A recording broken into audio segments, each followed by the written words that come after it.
Harvey was the greatest guy behind the wheel of a car that I have ever seen. He would go through windows, over cliffs in a car that defied your intelligence to figure out what he was thinking of, how he was going to survive these damn things. Harvey would take the lead, and he would come out of a cloud of smoke into something he'd never seen before and figure it out in midair.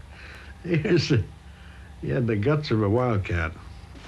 In the old days, when they used the Model T Fords, the brakes weren't worth a hoot, you know. And they used to poop out and do a chasing after 2 or 3 little attempts. They used reverse sometime. We had 3 pedals. You put your foot in reverse, and sometimes that'd break it, and sometimes it'd louse the car up.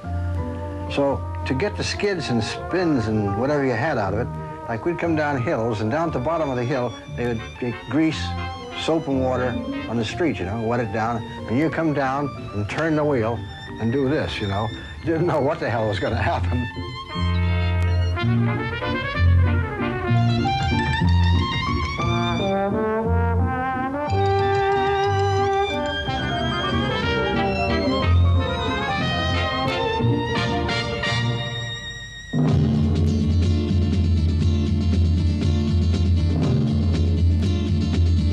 The big stars seldom took big risks, but lesser-known actors, particularly in westerns, were expected to do at least some of their own stunts.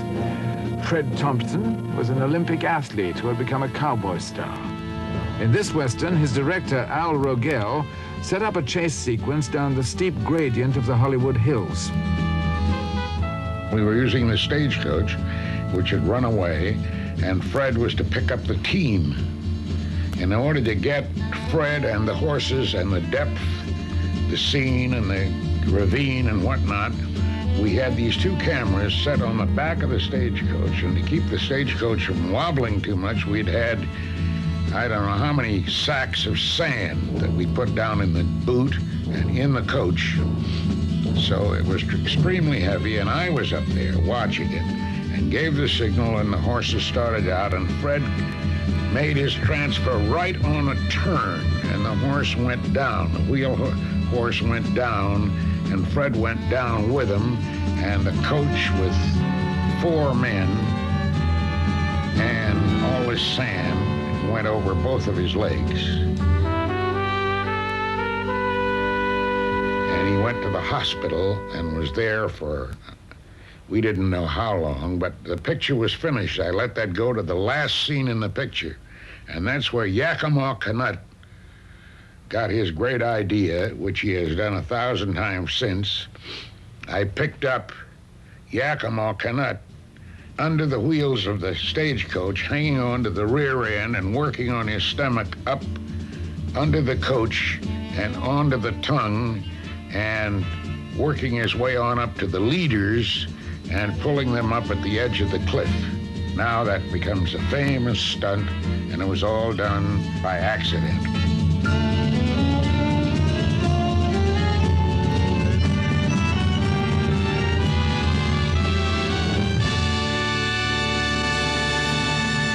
Raised on a ranch, Yakima Canutt won so many rodeo trophies that he was signed for pictures as a cowboy star himself. But what fascinated Canutt were the mechanics of stunt work. When I first went into pictures, they was falling off a horse, upsetting wagons, rigs, what they called a bulldogging, where you'd ride up alongside of a man, grab him, pull him off the horse, go down between the horses. Half the time, horses would step on you and skin you all up. So I started taking these gags and building them up, making them a little different. The bulldogging, I pulled my stirrups up shorter, ride up, I'd make a jump and light on behind the fella and grab him and turn a flip off the horse backwards with him. I tried to keep one notch ahead of the rest of the Stuntman, which there wasn't too many of them in those days anyway. In 1926, Canutt starred with a horse called Rex. Rex had already killed a man in Colorado. This was a horse that you had to keep your eye on at all times. Even though I rode him in the scenes and worked with him a lot, you never could tell when he was going to turn and attack you. Rex was more dangerous than Canutt expected. He gave the director, Fred Jackman, an ultimatum. I'm going to do the scene under one condition. He'd let me take the horse and take him into the training stable, take him into the arena and work him for 1 hour. And he said, well, what do you do? I said, well, I'm going to take a billiard cue and a whip. I hope I don't have to use the billiard cue, but when I come out of there, he'll have a little respect for me. And so the director said, well, okay, you own half interest in the horse. He said, okay, go ahead. So I took him, and this horse, I put him through, he's worked fast. I kept making him work faster and faster till I got him angry. And then he turned and charged me, and when he did, I just backed up, sliced him across the nose with this buggy whip, backing up to get my billiard cue. And we come back and we did the scene, he charged in, and every time I'd holler at him, he'd stop.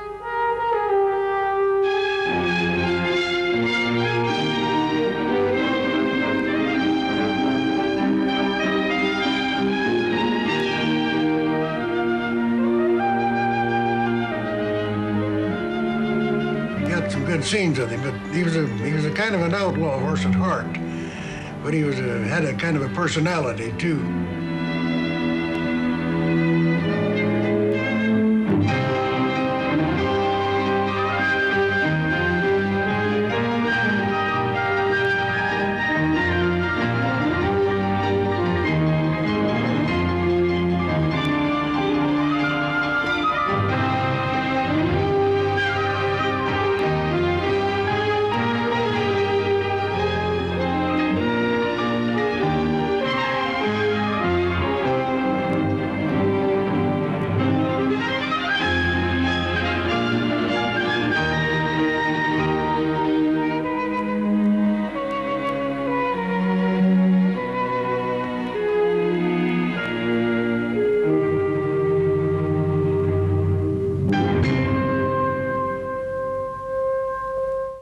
The Learning Channel will return to Hollywood.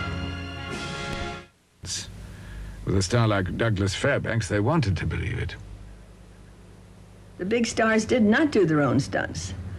The studios stopped them from doing them because if a star got hurt, it stands to reason everybody was laid off. The show couldn't go on. Douglas Fairbanks was a special case. The most famous athlete in pictures, he was renowned for doing all his own stunts. Yet, as these outtakes from the Gaucho demonstrate, even he employed stuntmen. The stuntman did the stunt, Douglas Fairbanks refined it. But some stunts were filmed in such long shot that it was pointless for Fairbanks to do them. Pointless and risky.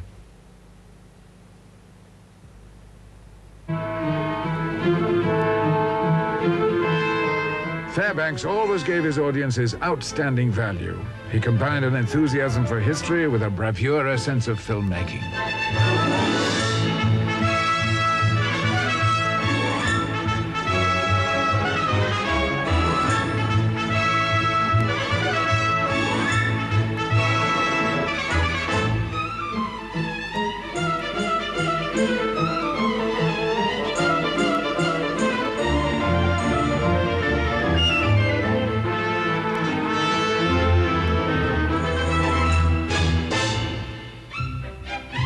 Much of Fairbanks' magic sprang from his sense of self-parody.